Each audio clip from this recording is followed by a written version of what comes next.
Os alemães tinham certeza. A América era uma nação de mercadores, não de guerreiros. Mas um dia, em Berlim, uma única frase ecoou: estávamos errados, terrivelmente errados. Depois que um analista viu os números que destruíram tudo em que acreditavam. A partir daquele momento, a Alemanha percebeu pela primeira vez que a América não era nada parecida com o país que eles pensavam. Durante anos, o mundo estimou o intelecto militar do alto comando alemão acima de tudo. Eles examinaram os Estados Unidos minuciosamente, estudando nossas publicações, observando nossas tropas em treinamento e, por fim, chegaram a uma única conclusão. Éramos mercadores fracos, sem disciplina para o combate. Presumiram que jamais poderíamos nos tornar soldados de verdade. Contudo, estavam terrivelmente enganados. A história de sua constatação, os eventos que destruíram suas noções preconcebidas, serve como um testemunho da resiliência americana que cada um de nós deveria reconhecer. Naquela época, em 1941, sua avaliação talvez não parecesse condescendente nem cética. Pelo contrário, estava em conformidade com as normas europeias. A elite militar alemã era produto de tradições marciais prussianas seculares, que valorizavam a disciplina inflexível, o sacrifício pessoal e uma profunda apreciação pela guerra como forma de arte. Do outro lado do Atlântico, eles analisaram os Estados Unidos de um ponto de vista militar e encontraram uma nação que lhes era desconhecida. Perceberam uma população preocupada com o conforto, o individualismo, o lucro e aparentemente alheia à guerra. Um país que não travava uma batalha significativa em seu próprio território desde a década de 1860, parecendo ter esquecido como fazê-lo, em sua visão. Suas observações sobre nossas forças armadas apenas reforçaram seus preconceitos. Em 1941, quando Hitler iniciou a invasão mais devastadora e extensa que a humanidade já havia testemunhado contra a União Soviética, o exército do ZEUA era, francamente, motivo de chacota. Era composto por aproximadamente 1,6 milhão de homens. Para contextualizar, isso era maior do que o exército de Portugal, na época. Nossos tanques eram máquinas obsoletas e frágeis que teriam sido fatais em um campo de batalha europeu. Nossos comandantes, muitos dos quais eram indivíduos honrados e nobres, não participavam de um combate real desde 1918, um período considerável em termos militares. Enquanto isso, os alemães eram reconhecidos como os governantes supremos do mundo. Eles dominaram a Polônia rapidamente. Em 6 semanas, eles desonraram a França, uma nação renomada por seu passado militar e exército formidável. Ao final de 1941, suas forças estavam às portas de Moscou. Eles remodelaram os princípios da guerra com sua Blitzkrieg, ou Guerra Relâmpago. Assim, quando a notícia de Pearl Harbor, perturbando a tranquilidade em 7 de dezembro, tornou os Estados Unidos um participante repentino e contundente no conflito mundial, os estrategistas em Berlim calcularam, incorporaram esse novo adversário ao seu tabuleiro de xadrez global e perceberam que isso alteraria muito pouco o cenário. Em sua avaliação, a guerra terminaria antes que os Estados Unidos pudessem influenciá-la significativamente. Previram que seriam necessários pelo menos 2 a 3 anos para reunir, treinar, armar e, sobretudo, transportar um exército substancial através do vasto Oceano Atlântico. Até lá, presumiram, a Rússia estaria enfraquecida. A Grã-Bretanha sucumbiria ao bloqueio de seus submarinos, e o resultado do conflito europeu estaria determinado. Num erro estratégico monumental, a Alemanha teria se consolidado como uma potência invencível do Oceano Atlântico aos Montes Urais. Um fato que hoje se destaca como um dos maiores equívocos da história contemporânea. Essa constatação, contudo, não foi repentina para os alemães. Em vez disso, desdobrou-se como uma sequência de revelações estarrecedoras e impactantes. A gênese dessa transformação não foi o estrondo ensurdecedor dos canhões, mas o rabisco tranquilo de uma caneta num documento em um centro de inteligência em Berlim. Os primeiros indícios de dúvida quanto à convicção alemã foram semeados por seus próprios analistas. Esses homens, metódicos e competentes, Passavam horas em salas pouco iluminadas, debruçando-se sobre relatórios de agentes americanos, registros de navios, transmissões de rádio interceptadas e estatísticas econômicas públicas. Os números que encontravam eram inconciliáveis. Verificavam seus cálculos repetidamente. Tinha que ser desinformação, bravata, a típica arrogância americana. Os estaleiros americanos, que estavam praticamente ociosos alguns anos antes, construíram, milagrosamente, navios Liberty em um ritmo sem precedentes que ultrapassou as limitações físicas e as normas industriais. Em vez de construí-los convencionalmente, eles os montavam de forma semelhante a kits de modelos infantis. Figuras como Henry J. Kaiser, um indivíduo sem qualquer experiência prévia em construção naval, empregaram métodos americanos de produção em massa, soldando cascos inteiros em grandes seções pré-fabricadas. Navios que antes exigiam 6 meses de construção em um estaleiro europeu, agora eram lançados ao mar em 2 meses. Posteriormente, esse prazo foi reduzido para 1 mês. Em um caso notável, o SS Robert E. Peary foi construído desde a sua quilha até o lançamento em apenas 4 dias e 15 horas. Os grupos de submarinos alemães, U-Boats Wolfpack, estavam afundando rapidamente os navios aliados a uma taxa alarmante e insustentável.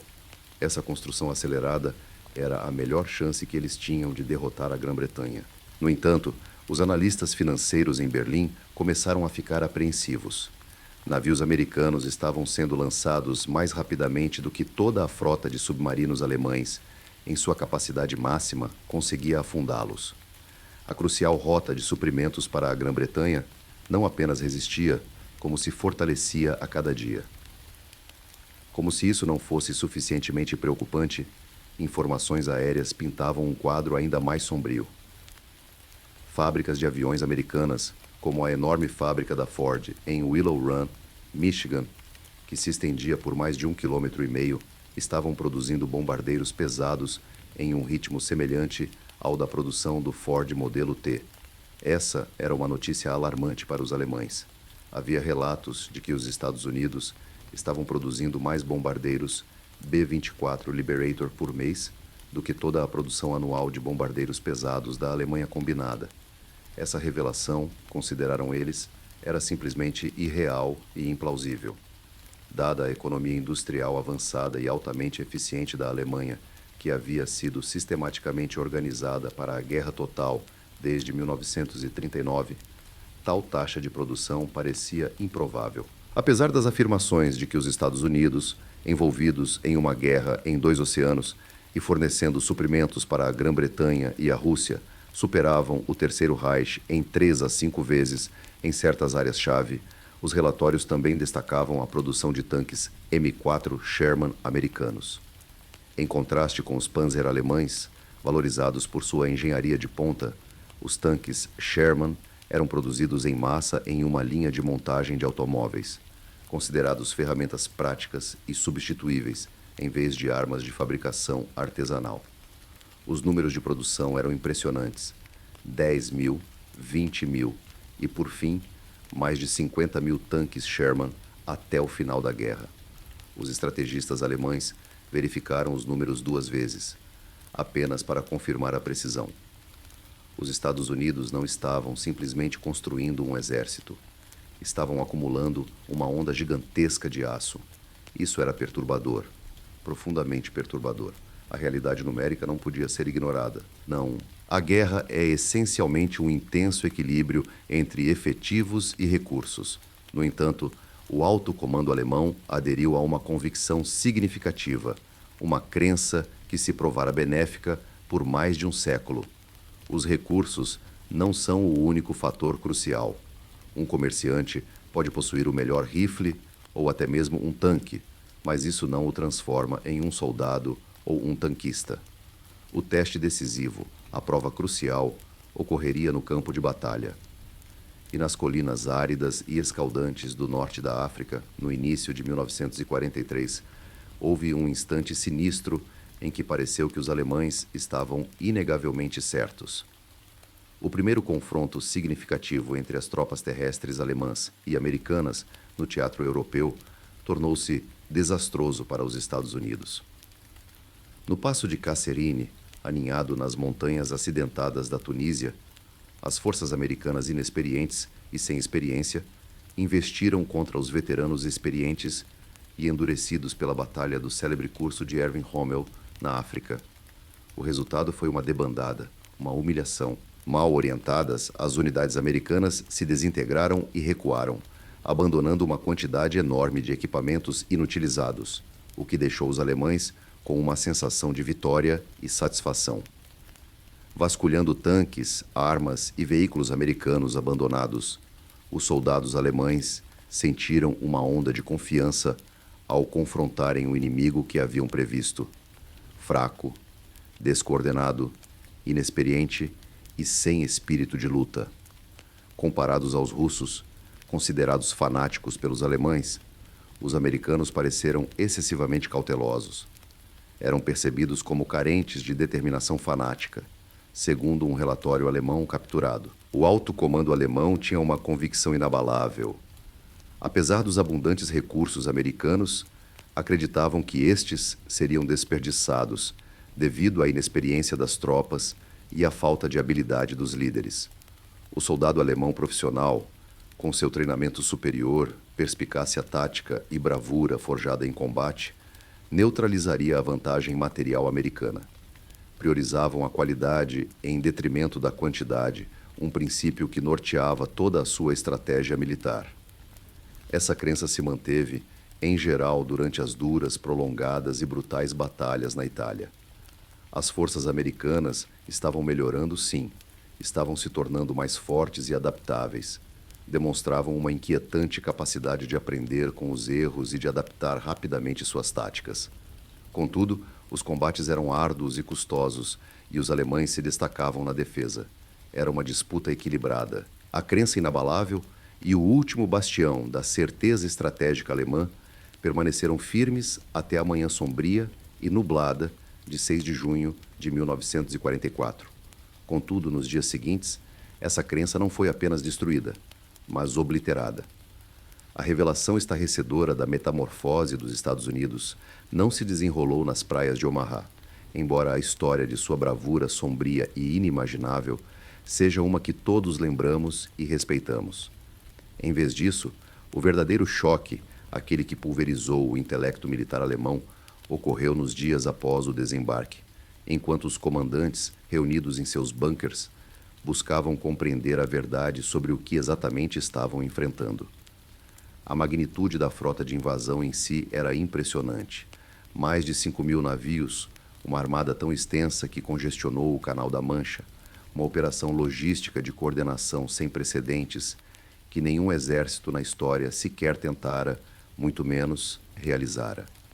Mais uma vez, o tamanho colossal podia ser justificado pelas fábricas americanas. A implacabilidade que confundiu e, por fim, desmoralizou os comandantes alemães não era a magnitude da guerra em si, mas sim sua filosofia subjacente. Era a aplicação impiedosa, aparentemente casual e brutalmente industrial do poder para lidar com cada dilema militar. Permitam-me descrever para vocês o que um comandante alemão experiente, endurecido pelas batalhas na França e na Rússia, encontrava na paisagem labiríntica dos campos da Normandia. Na abordagem tradicional europeia da guerra, a artilharia era uma ferramenta preciosa, quase cirúrgica. Os projéteis eram conservados, disparados seletivamente contra alvos estratégicos de alto valor. Os suprimentos eram meticulosamente gerenciados, pois cada projétil gasto significava menos para futuros combates. Os americanos, no entanto, operavam sob um conjunto de princípios completamente diferente e, para os alemães, irracional. Quando um pelotão de infantaria americano, atravessando aqueles densos e antigos campos, encontrava um posto de metralhadora alemão solitário e habilmente camuflado, não agia como um pelotão alemão ou russo agiria. Não tentava contorná-lo. Em vez de um ataque frontal ousado e dispendioso, o comandante do pelotão americano, que antes vendia seguros aos 22 anos, usou seu rádio. Primeiro, ele convocou os morteiros de sua própria companhia. Se isso não silenciasse a metralhadora, ele solicitaria os morteiros pesados do batalhão. Caso a metralhadora persistisse, ele contataria a artilharia divisionária via rádio. Em poucos minutos, uma bateria de obuses de 105 milímetros, potencialmente 12 peças, lançaria uma barragem intensa, disparando em 10 minutos tantos projéteis quanto uma divisão alemã receberia em uma semana. Se o objetivo continuasse problemático, seria solicitado apoio aéreo, e um esquadrão de P-47 Thunderbolt, apelidado de J-Balls pelos alemães, chegaria carregado com bombas de 227 kg e foguetes. E se estivessem perto da costa, seria solicitado apoio de fogo naval de um navio de guerra ou cruzador posicionado próximo à costa. Projéteis do tamanho de carros compactos, projéteis que não apenas explodiam, mas remodelavam o terreno drasticamente. Somente após a completa aniquilação de uma cerca viva, deixando para trás madeira fumegante e crateras, a infantaria americana avançava cautelosamente para a próxima cerca viva. Perplexos e atônitos, os comandantes alemães observavam o espetáculo se desenrolar. Parecia imprudente, parecia, acima de tudo, extravagante. Interpretaram-no como prova indiscutível de que o soldado americano carecia das habilidades fundamentais da infantaria, da mentalidade de um soldado de assalto, da coragem para enfrentar e derrotar o inimigo. Contudo, também testemunharam com crescente temor seu impacto devastadoramente eficaz. As tropas americanas avançavam implacavelmente, ainda que lentamente, mas inexoravelmente. Sofriam um número significativamente menor de baixas em comparação com o custo de uma operação alemã equivalente. Os combatentes alemães, uma raça militar de elite, estavam sendo metodicamente dizimados, com pouca munição e soldados, sem reforços à vista. Essa era a principal disparidade, a mais fundamental. A logística alemã, um sistema meticulosamente refinado pelo Estado-Maior prussiano, girava em torno da suficiência.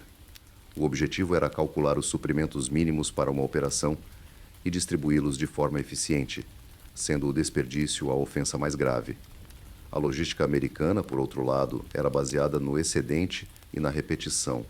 O objetivo do intendente americano não era minimizar o desperdício, mas sim eliminar qualquer possibilidade, por mais improvável que fosse, de escassez. Oficiais de inteligência da Alemanha, ao descobrirem depósitos de suprimentos americanos, enviavam relatórios que seus superiores em Berlim tinham dificuldade em aceitar. Eles suspeitavam que os oficiais tivessem perdido a cabeça. Pilhas e mais pilhas de caixas de munição, extensões de barris de combustível, vastas áreas de peças sobressalentes, pneus, motores, caixas cheias de comida, uniformes, chocolate e cigarros eram simplesmente armazenadas. Frequentemente deixadas expostas à chuva, pareciam contradizer todos os princípios de eficiência militar. No entanto, esse excesso significava que as unidades americanas nunca cessavam suas operações. Elas podiam funcionar com capacidade máxima, 24 horas por dia, indefinidamente. Podiam gastar 10.000 projéteis de artilharia em um cruzamento isolado e tenaz, porque não fazia diferença. Na verdade, havia milhões de outros projéteis a caminho.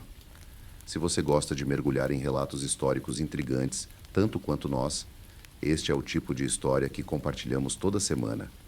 Muitos espectadores nos dizem que acham esses vídeos interessantes enquanto trabalham ou relaxam. Uma breve inscrição não só nos beneficia, como também garante que você não perderá a próxima história. Agradeceríamos se você se juntasse à nossa comunidade.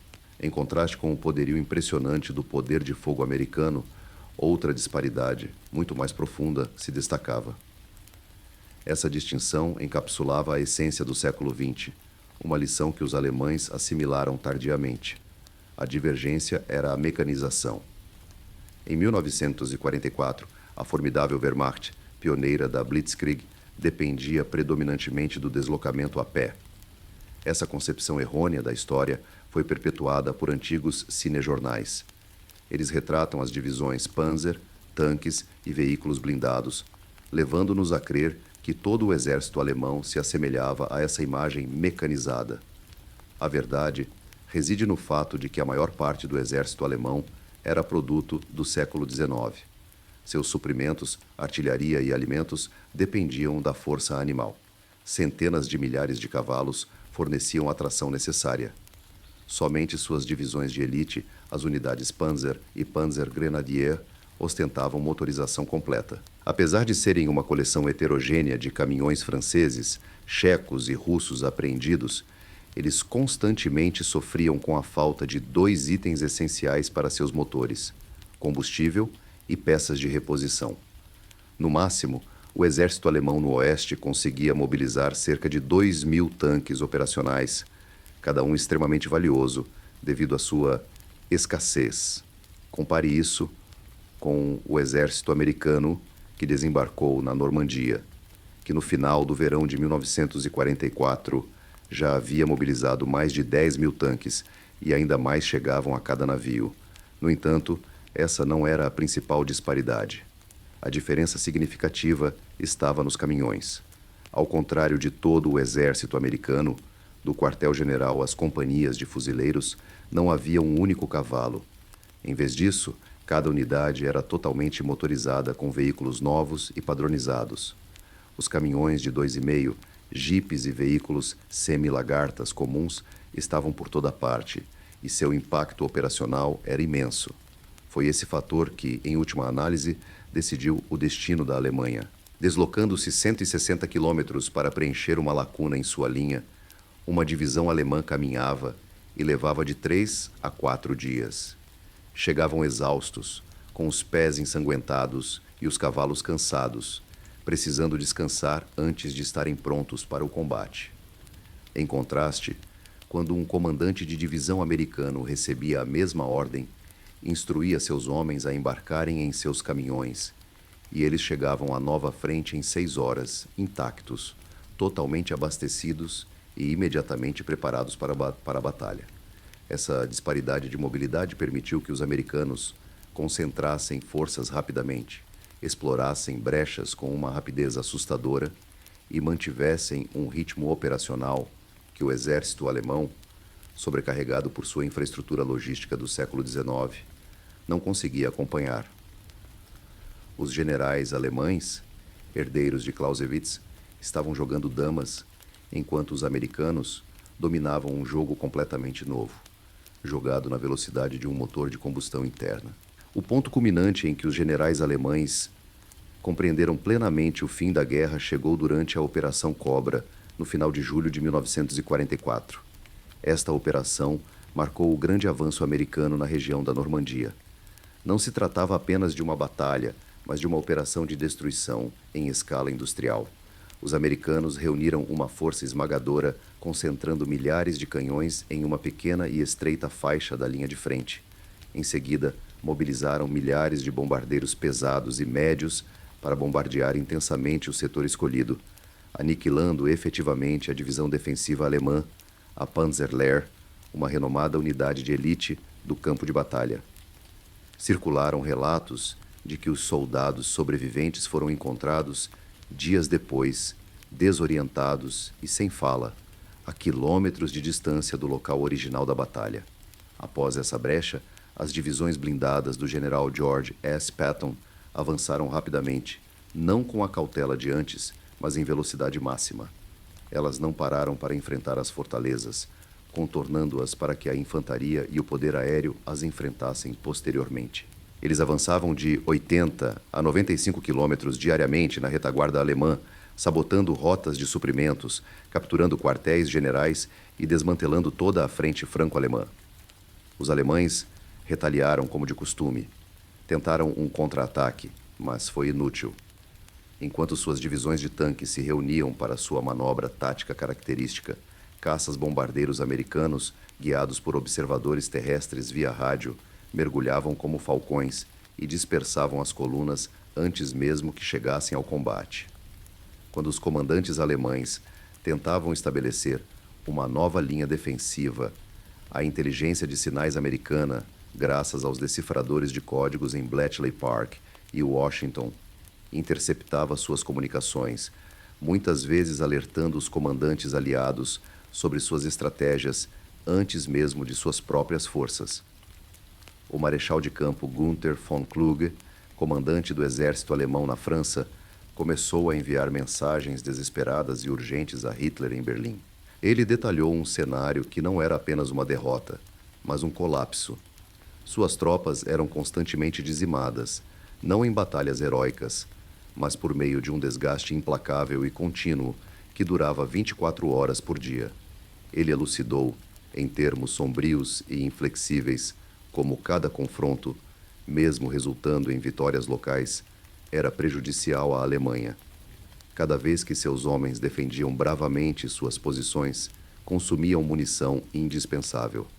Cada vez que eram obrigados a recuar, tinham que abandonar tanques, veículos e peças de artilharia insubstituíveis. Os relatos de von Kluge são cativantes devido à sua crença persistente, quase até o fim, de que seus homens lutavam com eficácia. Seus comandantes eram taticamente proficientes. Suas defesas eram competentes. E ele estava certo. Eles estavam entre os melhores soldados do mundo. No entanto, ele concluiu que tudo isso era irrelevante. O adversário continuou a atacar implacavelmente, exercendo pressão constante e desgastando as tropas até que o soldado alemão, superior em número, sucumbisse ao extremo esgotamento. O aparato americano havia chegado para reivindicar sua recompensa. Os eventos subsequentes, em agosto de 1944, marcaram uma fase significativa da guerra, frequentemente subestimada. Esse período demonstrou as capacidades americanas que pareciam desafiar as leis da física, conforme percebidas pelos alemães. O terceiro exército de Patton avançou centenas de quilômetros em um curto espaço de tempo, servindo como ponta de lança de veículos blindados e infantaria motorizada que aparentavam funcionar de forma autônoma, sem qualquer apoio logístico.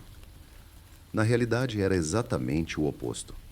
Esse progresso foi sustentado pela mais notável façanha logística da guerra, o Expresso da Bola Vermelha. Com a rede ferroviária francesa dizimada pelos ataques aéreos aliados e pela resistência francesa, os aliados construíram um enorme circuito ferroviário de sentido único. Inúmeros caminhões circulavam sem parar dia e noite, formando uma caravana interminável, frequentemente tripulada por soldados afro-americanos do Corpo de Intendência, heróis anônimos que corriam das margens da Normandia para a frente de batalha. Transportavam milhares de toneladas de combustível, munição e suprimentos diariamente, permitindo que a ofensiva avançasse a uma velocidade que deixava os alemães, com suas carroças puxadas por cavalos, completamente perplexos e incapazes de acompanhá-los. Os estrategistas alemães estabeleciam o que consideravam fortes posições defensivas ao longo de rios como o Sena, prevendo que os americanos levariam várias semanas para reunir tropas e equipamentos pesados para a travessia do rio. Ficavam chocados ao descobrir que os engenheiros de combate americanos já haviam construído uma ponte de barcas sobre o rio durante a noite e que uma divisão blindada americana inteira já estava atrás deles, bloqueando sua rota de fuga.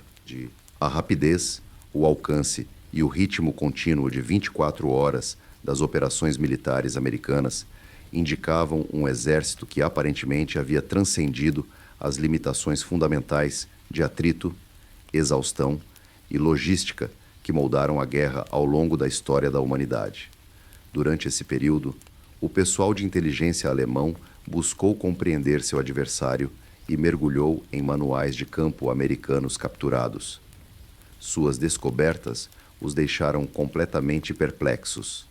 A estratégia americana incorporava um grau de consumo de material que a abordagem alemã considerava excessivamente, desastrosamente insustentável. Por exemplo, os estrategistas americanos estimavam suas necessidades de munição para uma ofensiva em 2 ou até 3 vezes a taxa que os estrategistas alemães consideravam o nível máximo sustentável. Os manuais de logística americanos descreviam níveis de armazenamento de suprimentos que teriam levado os intendentes alemães à corte marcial, classificando-os como um desperdício a um nível criminoso. Até mesmo suas abordagens em relação a pessoas e equipamentos eram estranhas. O experiente Lancer, um membro valioso do exército alemão, com anos de serviço e conhecimento profundo de sua unidade, era altamente estimado. Ao seu lado, estavam mecânicos habilidosos, capazes de consertar tanques danificados em combate com rapidez e engenhosidade. Em contraste, o sistema americano era mais industrial, considerando soldados e equipamentos como componentes substituíveis. Quando o motor de um tanque apresentava defeito, raramente era consertado no local. Em vez disso, o motor inteiro era removido e substituído por um novo, enquanto o defeituoso era levado para um grande depósito de reparos. Veteranos de combate eram enviados regularmente aos Ewells para treinar novos recrutas, e novos soldados eram continuamente inseridos nas unidades da linha de frente. Essa prática frequentemente rompia os laços estreitos dentro das unidades alemãs, mas também garantia que as unidades americanas permanecessem constantemente reforçadas. O sistema funcionava como uma linha de montagem de fábrica, mantendo o poder de combate em um nível consistente e sustentável. Todas as práticas militares americanas, da estratégia à educação e à gestão de suprimentos, contradiziam as expectativas alemãs quanto à eficácia e tradição militar. No entanto, o impacto combinado resultou em um exército capaz de suportar combates intensos indefinidamente. Uma divisão alemã, após uma ofensiva significativa, estava exausta. Estava vazia. Precisava de semanas, às vezes meses, para ser retirada de serviço, reabastecida e reequipada. Em contraste, uma divisão americana, após uma grande e custosa batalha, era retirada de serviço, reforçada com novos soldados e tanques provenientes do inesgotável fluxo de suprimentos e pronta para lutar novamente em poucos dias. A sombria questão que atormentava o alto comando alemão no outono de 1944 era perturbadora. Estariam eles enfrentando uma vantagem temporária que a habilidade e o espírito de luta alemães poderiam eventualmente superar? Ou seria uma disparidade fundamental, uma diferença na própria essência das duas nações, que garantiria a derrota independentemente do que seus soldados conquistassem no campo de batalha? O general Gerd von Rundstedt, um dos comandantes mais estimados e experientes em combate da Alemanha, foi convocado da aposentadoria para liderar no Ocidente. Ele era um nobre prussiano da velha guarda. Examinou os mapas, analisou os despachos das linhas de frente e deduziu, com o pessimismo pragmático inerente à sua posição social, que sua avaliação estava correta. Ele constatou que o domínio material americano era tão abrangente, tão formidável, que a perspicácia estratégica alemã se tornara irrelevante. Podia vencer confrontos menores, podia atrasar os americanos por um dia ou uma semana, mas não podia alterar o resultado operacional. Cada triunfo alemão, observou ele, acarretava uma perda irreparável de homens e tanques. Cada derrota americana era meramente um revés passageiro, uma linha em seu orçamento, rapidamente apagada em poucas semanas por seu vasto mecanismo de reposição. Em seus cálculos, o resultado era inevitável. O exército alemão estava sendo dizimado, enquanto o exército americano continuava a se fortalecer. Em dezembro de 1944, houve um último esforço desesperado para demonstrar que a maestria militar e a tenacidade do mundo antigo poderiam superar o domínio industrial do mundo moderno. Esse esforço ficou conhecido como a Batalha das Ardenas, ou Ofensiva das Ardenas. Foi o último grande risco de Hitler. Ele acumulou estrategicamente as reservas operacionais restantes da Alemanha, apostando tudo em um único golpe poderoso. A estratégia era típica da arte operacional alemã: atacar durante uma forte nevasca que impediria o avanço das poderosas forças aéreas aliadas, obter o fator surpresa e utilizar seus blindados pesados para separar as linhas americanas e britânicas. O objetivo era avançar em direção ao porto de Antuérpia, isolando os exércitos aliados no norte e forçando uma trégua por meio de negociações. Inicialmente, a estratégia foi bem sucedida. A surpresa foi profunda. O ataque criou uma enorme saliência nas linhas de frente americanas, cercando unidades inteiras e capturando milhares de prisioneiros. Por alguns dias caóticos e congelantes, pareceu que o exército alemão de 1940 havia retornado. Contudo, a singularidade dos Estados Unidos emergiu mais uma vez, selando o destino da Alemanha. A estratégia alemã presumia que os americanos reagiriam de forma semelhante aos franceses em 1940, com pânico, linhas de frente em colapso e uma estrutura de comando paralisada. Enganaram-se. As unidades americanas, cercadas, notadamente a 101ª Divisão Aerotransportada em Bastogne, uma cidade de importância estratégica crucial, receberam ordens para se render. A resposta de seu comandante foi imortalizada no folclore americano. Bobagem. Simplesmente mantiveram suas posições, isolados em menor número, entrincheirados em trincheiras com munição escassa, recusaram-se obstinadamente a ceder. E então, a formidável força logística e mecânica americana despertou. Numa ação considerada inimaginável pelos planejadores alemães, os americanos reposicionaram exércitos inteiros para atacar o setor ameaçado. O terceiro exército do general Patton, inicialmente se dirigindo para uma ofensiva em outra direção, a 145 quilômetros de distância, recebeu instruções para ajustar o curso e atacar para o norte, a fim de auxiliar Bastogne. Seu Estado-Maior argumentou que era impraticável, sugerindo pelo menos uma semana para reorganização logística e movimentação de tropas. Disse que Patton retrucou que eles tinham apenas 48 horas. As tropas embarcaram em seus veículos, enfrentando estradas geladas e perigosas em viagens ininterruptas, atacando o flanco alemão com uma velocidade sem precedentes que desafiou o raciocínio militar europeu. Após a melhora do tempo, os céus se encheram de aviões de guerra americanos e britânicos. Em vez de alvejar apenas as linhas de frente alemãs, eles devastaram seus comboios de suprimentos. Os renomados tanques alemães, que antes avançavam com tanta rapidez, gradualmente, agonizantemente pararam devido ao esgotamento do combustível. A ofensiva, que dizimou os últimos soldados, veículos blindados e reservas de combustível da Alemanha, não produziu resultados. O colapso do Arco de Ardenas serviu como uma dura e definitiva lição para o alto comando alemão. Uma vez que a Alemanha abandonou suas divisões Panzer de elite nas Ardenas, elas estavam irremediavelmente perdidas. Fábricas foram reduzidas a escombros, o combustível se esgotou, tripulações qualificadas pereceram ou se renderam. Os substitutos eram inexistentes. Por outro lado, quando os Estados Unidos sofreram perdas severas nas Ardenas, essas perdas foram repostas em 2 semanas. O sistema de reposição, um colossal canal industrial de homens e materiais que se estendia por 4.800 quilômetros até Detroit, Pittsburgh e Los Angeles, continuou sem cessar. Um triunfo tático americano poderia aniquilar uma divisão alemã, mas ela seria apagada para sempre do mapa. Por outro lado, um triunfo tático alemão poderia dizimar uma divisão americana, mas ela seria reconstruída e voltaria à ação em 1 mês. Era uma guerra de desgaste.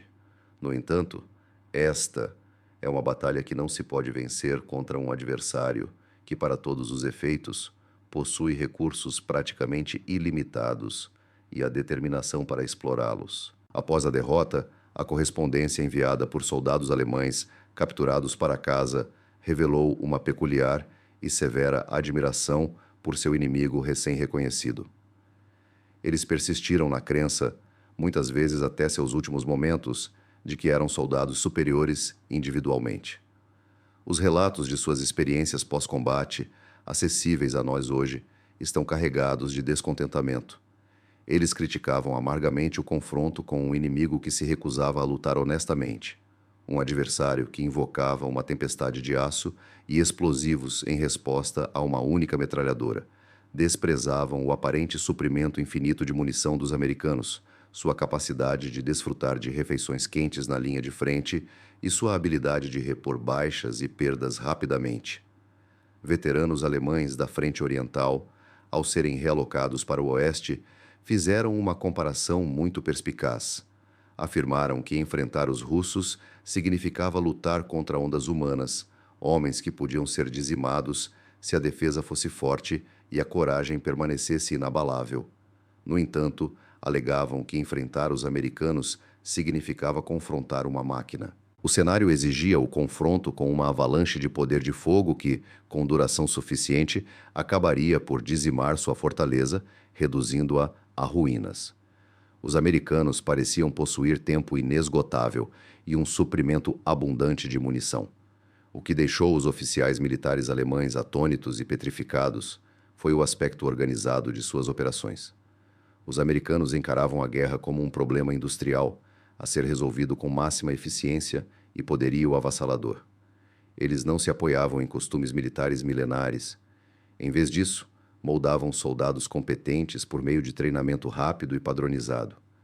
Não dependiam de artesãos para consertar seus tanques em campo. Em vez disso, utilizavam componentes padronizados e simplesmente substituíam as peças danificadas. Não confiavam no heroísmo individual de alguns poucos oficiais valentes para obter sucesso. Eles confiavam em coordenação inabalável, trabalho em equipe, poder de fogo e um sistema projetado para diminuir a importância de qualquer figura individual. Um exército não formado para heróis extraordinários, mas para homens comuns, agricultores, operários, funcionários e comerciantes, foi construído para desempenhar suas funções com eficiência dia após dia. Essa abordagem entrava em conflito com o ethos militar alemão, fundado na honra marcial e na grandeza individual. Contudo, foi essa filosofia que se mostrou mais eficaz na guerra, resultando em uma vitória devastadora e decisiva. Os últimos meses da guerra na Europa foram uma formalidade sombria.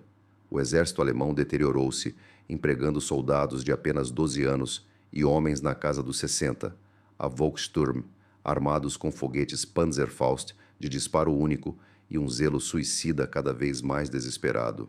Simultaneamente, os Estados Unidos mobilizaram divisões recém-formadas, equipadas com armamento avançado, reforçadas por uma força aérea que controlava os céus e sustentadas por um sistema logístico que atendia às necessidades de cada soldado com mais luxo do que qualquer marechal de campo alemão jamais experimentou no auge de seu poder. Em março de 1945, ocorreu o evento simbólico da travessia do Reno. O Reno representava um obstáculo natural significativo para a Alemanha, reverenciado no folclore como o guardião de seu núcleo. Ao defendê-lo, os alemães demonstraram uma intensidade comparável à de uma criatura agonizante. Em contraste, os americanos o encaravam como um desafio industrial administrável. Lançaram extensos ataques de artilharia sem precedentes na história da guerra, construindo pontes sob fogo a um ritmo extraordinário, um feito que parecia milagroso para os padrões europeus. Em poucos dias, as forças americanas avançaram pela Alemanha Ocidental contra uma resistência em declínio. Assim, pode-se questionar quando a Alemanha compreendeu que os Estados Unidos eram excepcionais. Essa percepção não foi repentina. Pelo contrário, foi uma série de revelações, uma sequência de lições duras e surpreendentes. Era o analista de Berlim debatendo-se com números de transporte marítimo que pareciam implausíveis. Na Normandia, um intendente experiente percorreu um depósito de suprimentos americano capturado, que era muito maior que sua cidade natal. No campo de batalha, um comandante da linha de frente assistiu à destruição de seu posto mais forte e resistente por disparos navais invisíveis. Por fim, um marechal de campo em seu bunker estudou o mapa, reconhecendo que o cálculo brutal do desgaste já havia determinado a ruína de seu país. Eles compreenderam que os Estados Unidos haviam transformado sua economia, seu estilo de vida e sua crença na produção em massa em armas, gerando uma força avassaladora. Entenderam que nosso sistema industrial havia dado origem a uma nova forma de guerra, tornando quase irrelevantes sua experiência e bravura seculares. No fim, eles se depararam com um adversário capaz de desperdiçar recursos, cometer erros e repor perdas devido à sua riqueza imensurável, insondável e fundamental. Esta história remonta a eras testemunhadas por nossos ancestrais, mas ressoa profundamente com o espírito singular, potente e, por vezes, inspirador de nossa terra. Se você achou este vislumbre do nosso passado cativante, convidamos você a fazer parte da nossa comunidade por meio de uma assinatura.